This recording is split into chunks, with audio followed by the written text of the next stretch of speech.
This is the games industry finally admitted they are the problem. Please let it be good. Anyway, oh hold on, I didn't watch by look by what who this is. This is by Legendary Drops. I don't know who that is, so let's just look into it, shall we? And follow me along on this ride. Oh my god, I can't fucking speak today. Holy shit. I can't believe the games industry just admitted that they're the problem. This is like the Twilight Zone. Recently, developers over at DICE, the guys that are working on Battlefield 6, farming yet another W, have noticed and come forward and said content was so cringe, Mumi had to wake up twice. A lot of players are playing the game under recommended spec and saying that they need to target low-end hardware. What? Is this common sense from the games industry? What timeline are we living in right now? For years now, we've been in a visual state of entropy. We've had these games... Hold on. People with high-end specs enjoy the game at its luxury, not at its bare minimum. Like, what are we talking about? Anyone should be able to play the game. You shouldn't expect them to have a fucking 5090 RTX Ti super motherfucking gold-plated I don't, you know? Like, what the fuck? Games, millions of dollars and tons of games that have been completely wasted because they look great in screenshots, but they're utterly lifeless, uninteresting, and in most cases, not even playable for the vast majority of people that are out there. Tell me, what is the point in selling a game that isn't fun or isn't playable? Or in most cases, both. For whatever reason, the games industry has just completely ignored their audience on this, especially when it comes to performance. They've been outpacing us and expecting that we keep up with their overspending and their overcommitment into things that simply just do not matter at the end of the day. Man. Ask any gamer out there, and more times than not, they're going to rank fidelity lower on their list than performance and whether or not a game is fun. Whether it's Unreal Engine 5 upscaling, RTX hair physics, we have been in a performance crisis for far too long, and it is time that the games industry does something about it. Yes. Now, I'll admit, performance has always been a bit of a blind spot for me. I overinvest into my hardware. I do a lot of video editing, and more times than not, I can just brute force my way through whatever technical issues a lot of other players are running into. It's not that I don't see the complaints. I just rarely experience them myself, and I usually try sticking to talking about things that I actually have experienced firsthand. But with the mountain of tech debt and the Unreal Engine 5 slop that's just been flooding into the market over the past couple of years, even I have started hitting walls. And I, like everybody else, cannot justify upgrading my hardware just to be able to pay for somebody else's mistakes. It feels like the bigger the budget, the worse the performance. These massive AAA projects demand more and more just to run, and when the games themselves are unfun, pandering to audiences that don't exist, and run like absolute dog water, you're left asking, why even buy them at all? That question has been absolutely brutal for the games industry because we've seen more and more high-profile releases failing right out of the gate. And we all know the pattern by now, the flashy screenshots, the cinematic trailers, the in-engine cutscenes that look nothing like the final game once it's released. And then when the release date does come, what we get is lifeless, boring, stuttery garbage half hidden under aggressive... I feel like he's doing a disservice to Monster Hunter Wilds. Because the only issue with Wilds is its performance. It looks stunning. It's not lifeless at all. But the performance is so shit! Right? So I feel like a little bit of a disservice here talking about like about the showcase and well showing the gameplay of Wilds, you know, just me. Upscaling, crashing, freezing, sometimes literally unplayable. Yeah. You'd expect poor optimization out of indie or AA teams, smaller studios with fewer resources, less experience, struggling to get every ounce of performance out of their games, but it's the opposite. It's nearly every AAA release that's showing up broken because these companies don't understand their audience and they prioritize their release dates and marketing over performance. Hell, most of these companies straight up lie about their system requirements. Look at Monster Hunter Wilds, maybe the most prolific example of a bait and switch this generation. On Steam, Capcom listed the minimum spec as a GTX 1660 and recommended as a... I gotta dismiss a call real quick because... 2060. What? This game That barely is runs on a fucking 30 or retarded. 40 series card, which is exactly why one of the most popular games of 2025 is now sitting at mostly negative reviews on Steam. The good news is, if you can call it that, it seems like some of these studios are finally waking up to it. They've realized that if they keep overshooting their audience's hardware, well, their games are just going to tank no matter how good they look in a trailer. In an article from Eurogamer written by Connor McCarr titled Battlefield 6 Dev says a significant number of users played the game below minimum recommended specs, as EA points to the importance of weaker hardware. Damn. They write a substantial number of Battlefield 6 open beta players were playing the game on or around minimum recommended specs, according to technical director Christian Bull. I didn't even do that. I have over the required specs by quite a bit and couldn't play the game. It's just sad. Interview with Eurogamer, Bull broke down some of the user data of the initial wave of PC players who hopped on to play the game earlier this month, stating that of the millions of players who were jumping in, a sizable portion of them were doing so on lower-end hardware. Speaking about some of the lengths Battlefield Studios and EA went to ensure that the game was playable on older setups, Bull stated, "We built maps and had to go to our artists and tech artists to adjust these maps so they were more performant. We put a lot of effort across the board to make sure that performance targets were set, and whether you're on minimum spec or ultra spec, you're going to get the experience we're targeting." When asked about how important it is to serve minimum spec players at a time where PC hardware is getting more expensive due to bloated prices or general economic challenges right now, Bull responded by saying, "Minimum spec is certainly one of our most important specs. It's super important from both a commercial and a business perspective. We want as many people playing our game." Of course you do. Bull continued with an anecdote from earlier in the game's development. "We did a lot of analysis. We did tests on the game on a wide range of hardware above and below our minimum and recommended specs. We figured out what we can hit, what we need to hit from a business perspective, and that was to capture a wide audience on PC. It's been super critical." While I appreciate these developers finally taking notice, anybody could have told you this. Steam publishes a monthly hardware survey, and the GTX 1650 ranks number 4. The RTX 2070... Wait, hold on. What do we have here? RTX. I have a 4090 Ti, I think. Or 4070 Ti? I don't know. What do I have? Task manager, please open up. Task manager. There we go. R6? After the video, sure. Just a second. I wanna see what I have in my thing. Where do I see that again? Not this. Not that.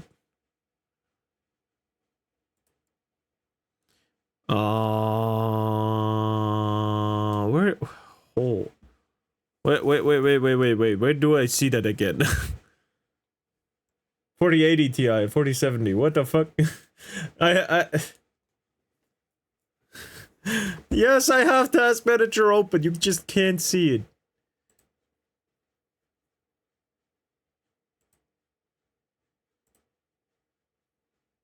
The second one. Performance.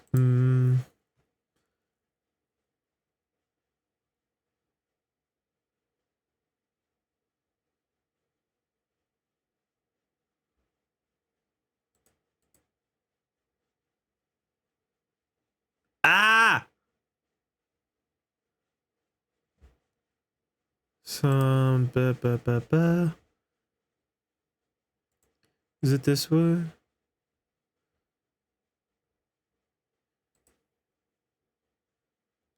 Oh, up there. I've been looking at the wrong thing. I have a 4070 Ti Super, actually.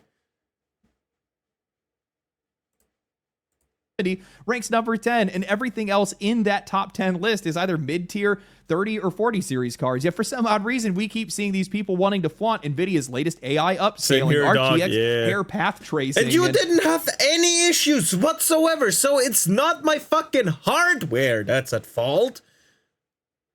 Unreal Engine 5's push button. I gotta wipe my fucking software and just reset everything. Shame I'm gonna lose a whole lot of stuff, but you know, I have a AIO, I don't know what that is. Detail, features that most players can't even use. And all this time that's being spent chasing these tech flexes is not being spent optimizing these games for the hardware that their customers actually own.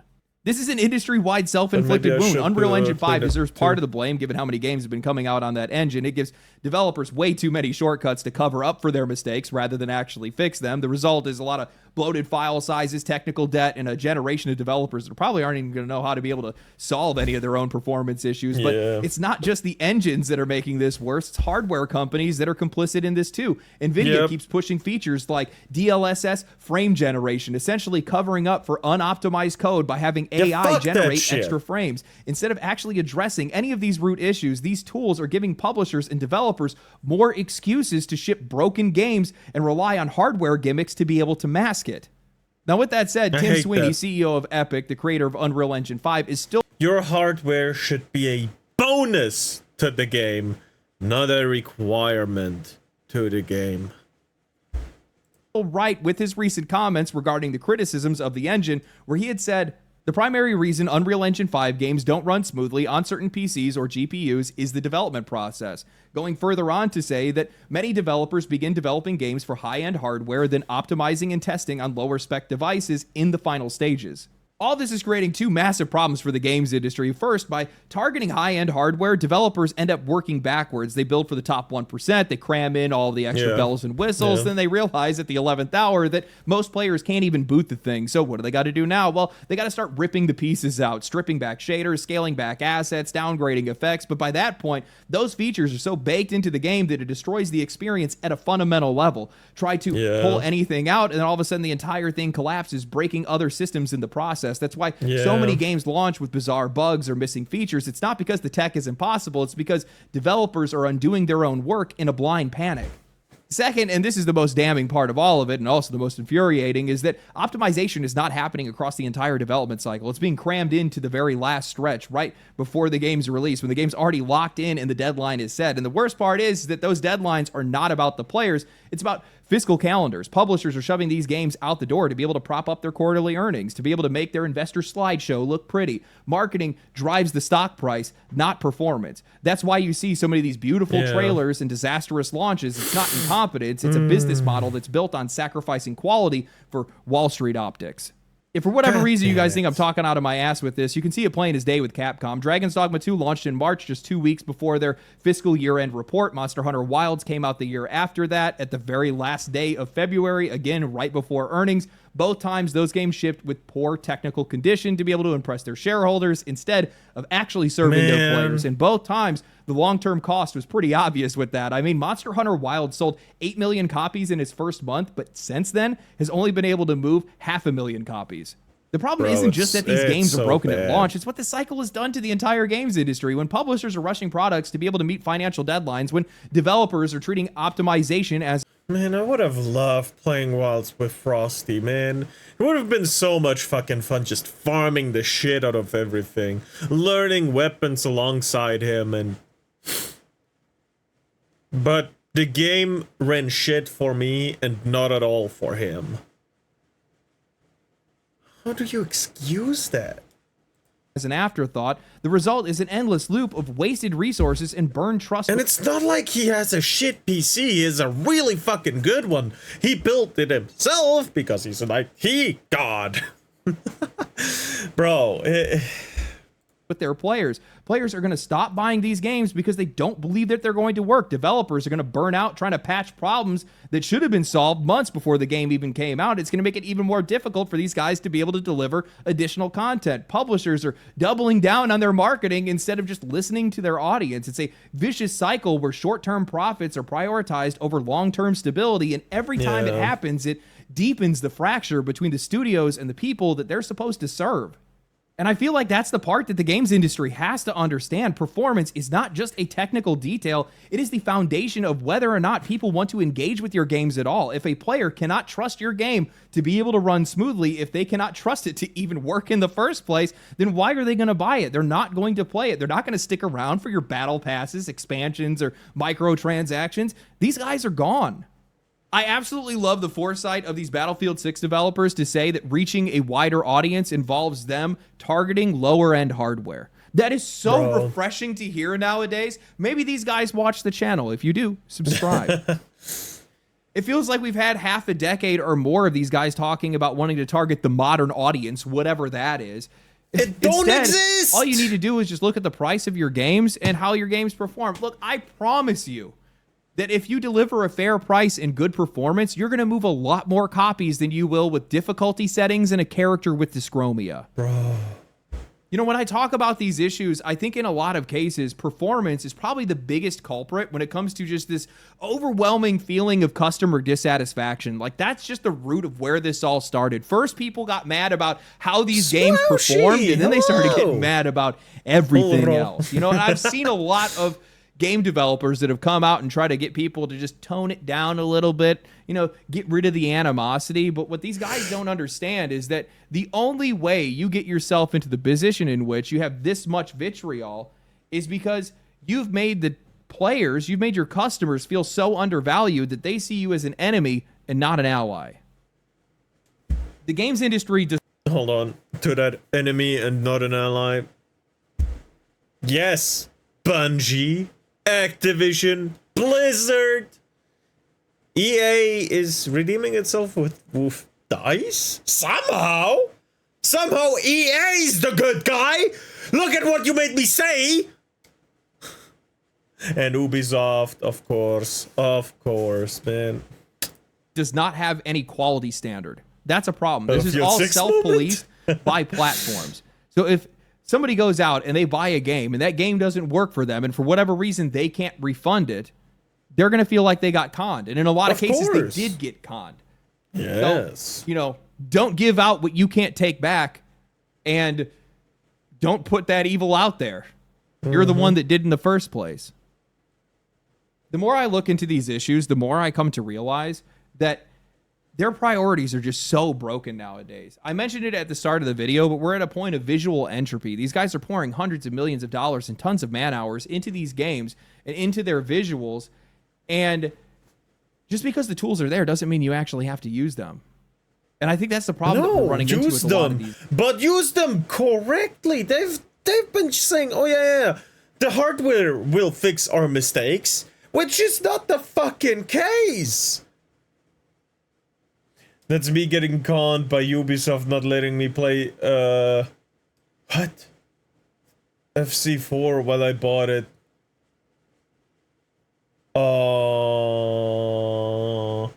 FC.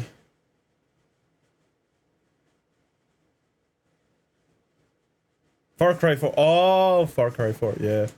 Yeah, 4 is pretty good, isn't it? I don't know about Far Cry, what the good ones are and what not. The only thing I know about Far Cry is, you know the definition of insanity?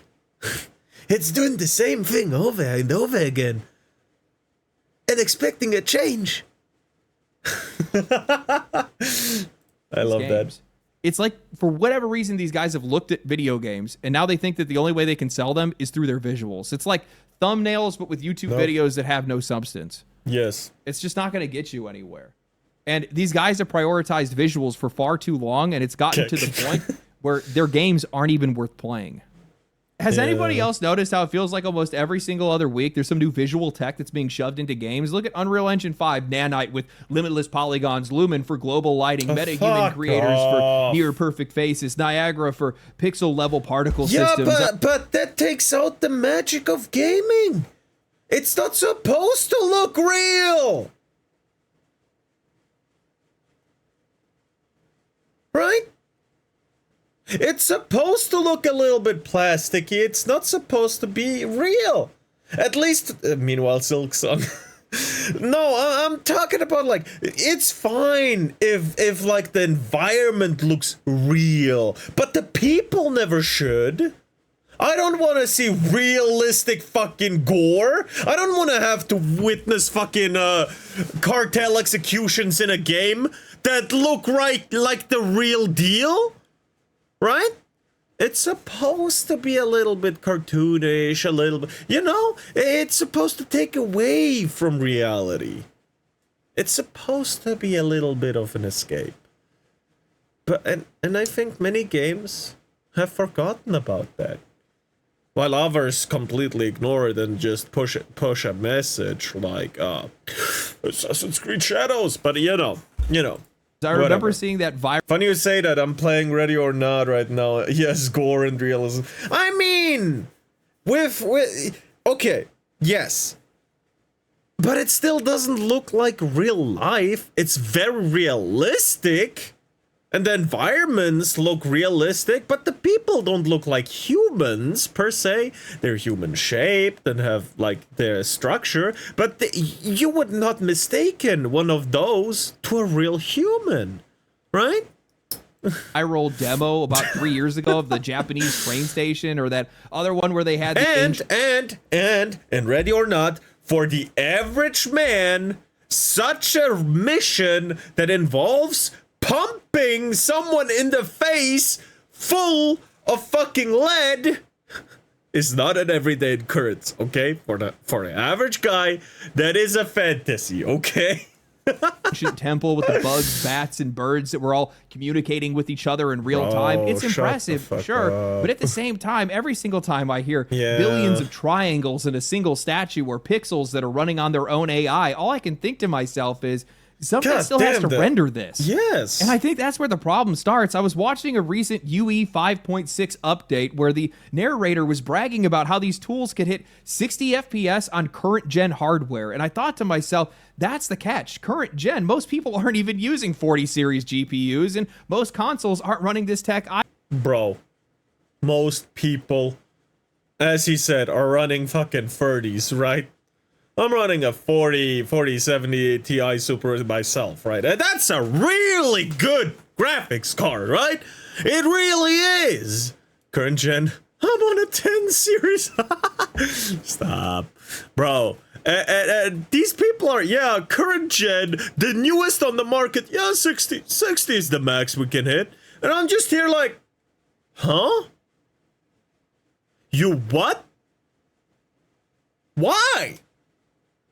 If the software is ahead of the hardware by this much, why are you using it already?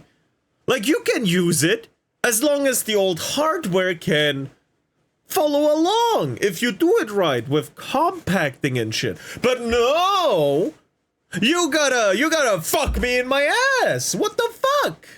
Either, but these developers are building for that ceiling anyway, letting performance slide for everybody else. Hardware companies are no better, selling us RTX hair, neural shaders, and frame gen to be able to band-aid over the fact that most of these games can't even hit stable frame rates, and it's just a snowball effect. Engines, hardware, publishers, all racing towards visuals that nobody asked for, while optimization, polish, and player experience is getting left in the dust.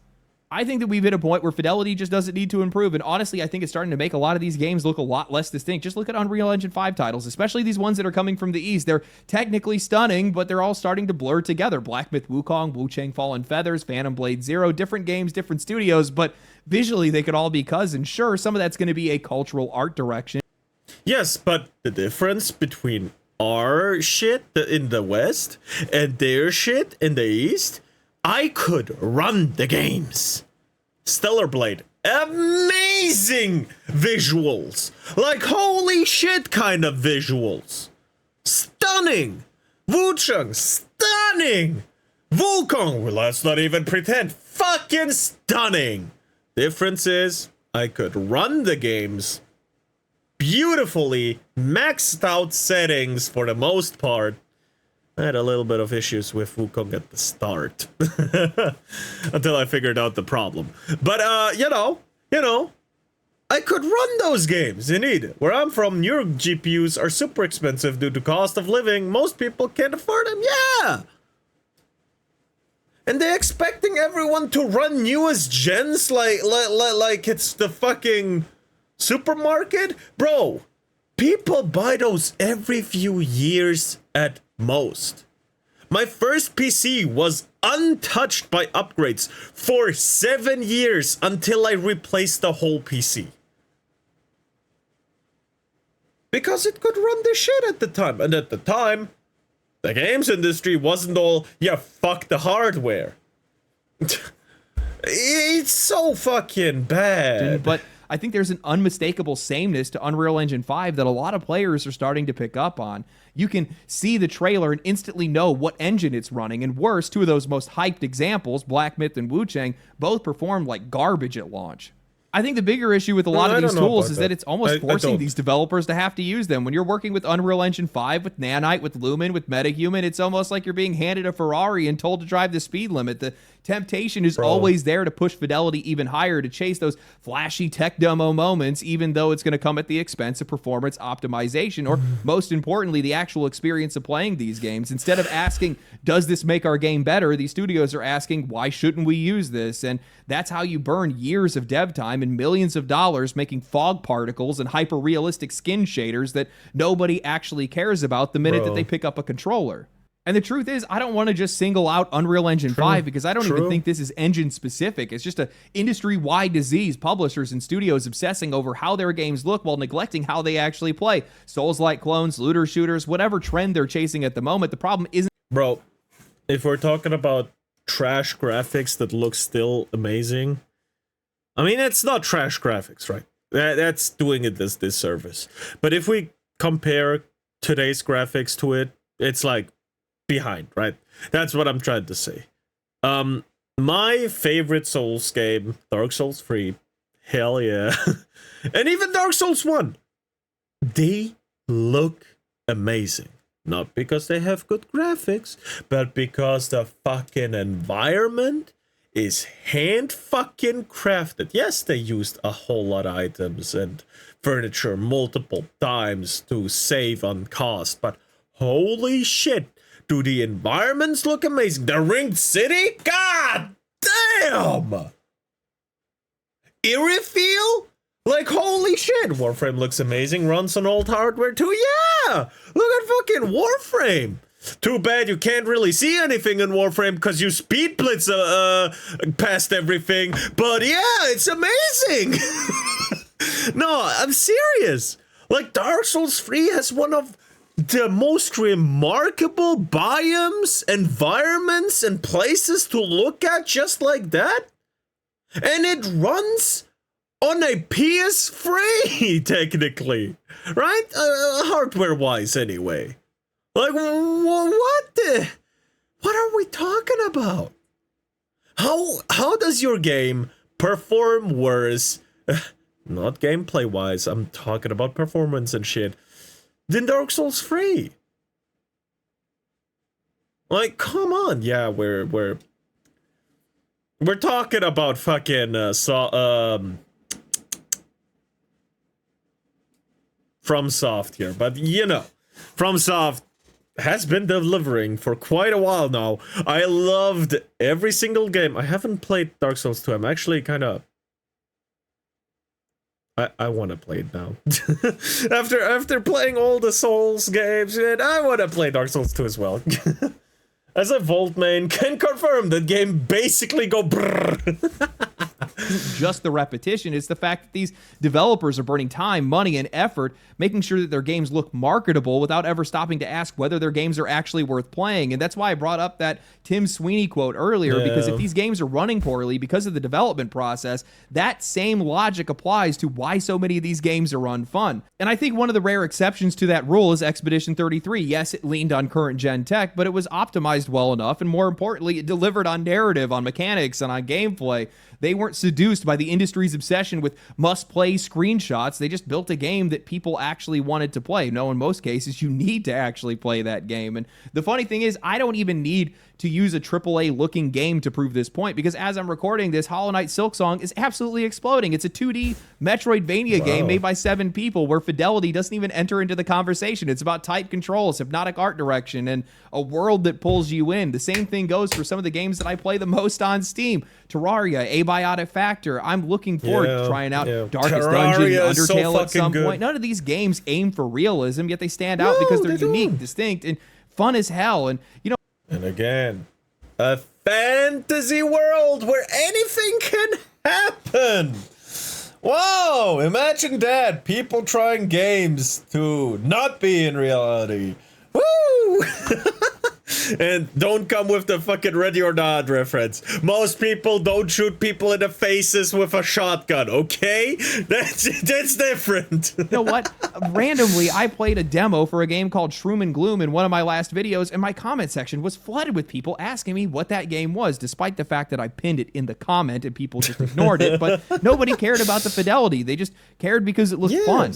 The most frustrating part of all of this is how much money is being set on fire, how many games we are probably losing out on as a result of that. We're talking about hundreds of millions of dollars that's being poured into tech showcases, into systems that make trailers look pretty, but collapse the second you put them into the hand of players. Studios are treating visual fidelity like it's a centerpiece of the meal when in reality it's just the garnish on the side. And when these projects flop, that bill doesn't just disappear, it's getting paid off in layoffs, studio shutdowns, and entire teams that get to watch their work get buried because leadership won't stop chasing screenshots.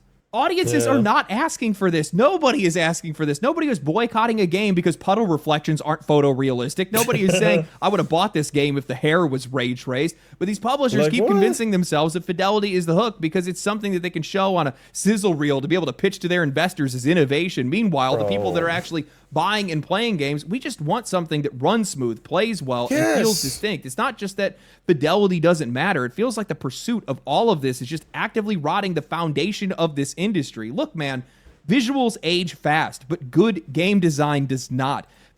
Yes. Look at Black Ops 2. Look at it. People are playing the zombie mode to this day. Me being one of those people. Only Easter egg that I'm missing from there is, I think, Burride. On PC, by the way. I started playing that game on PlayStation 3. I bought it on PC because it's that good. like 8 years later or some shit. You know? There's just good games that transcend everything.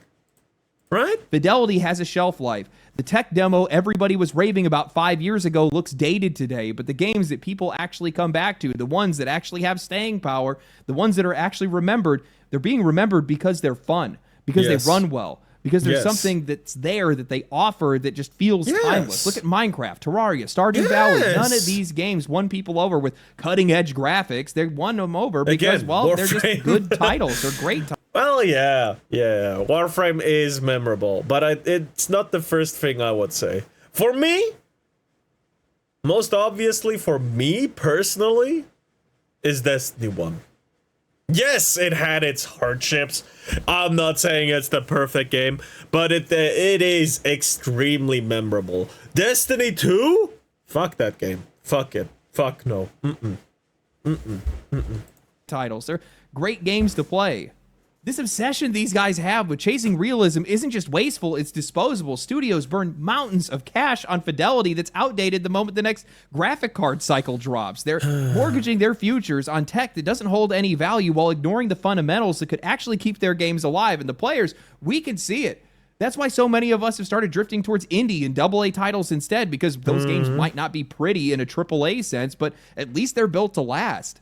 And I think that's the tragic irony in all of this, is that all this tech, all this power, all these tools, and instead of elevating games, all they've done is just driven the industry. All the old games, Pong, Snake, Tetris, all those things are still memorable. That's true. The fucking frog game with the balls where you have to hit them. Yeah.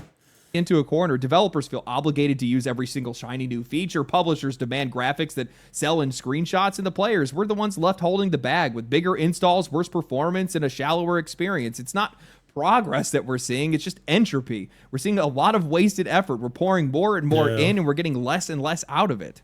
Meanwhile, the games that people actually love, the games that are breaking through, aren't doing it with RTX reflections or billion triangle statues with tons of pixels inside of them. They're doing it because they have clarity of vision, strong design, and a respect for players' time. And that's why this whole conversation around fidelity and performance, I think it matters so much right now, is because if the industry keeps going down this road, chasing tech instead of craft, they're not just going to see more broken launches, they're going to see the players just walk away altogether. I just don't understand what their expectations are. If you're going to continue to ramp up the power demands of a lot of these games... Well, I personally think that they're in cahoots with the hardware developers. and they ramp up the requirements so more people buy the new hardware, and the hardware people develop new shit so they can keep doing that, and it's an ever evolving cycle kind of thing, right? It's something I believe in. Maybe it's even the Nvidia Kafka. Maybe it's even the software companies like Nvidia, true, but it's just disappointing, you know? Yet at the exact same time, the vast majority of your customers cannot afford to be able to have that hardware to be able to play some of these games. How are you supposed to make any money off of that? Do you realize the financial condition that a lot of people are in today? Look at the GPU market and how many of those things are being scalped and how high the prices on some of that stuff is. It's always funny when I see these companies lean into some of these features that are like 50 series GPU specific.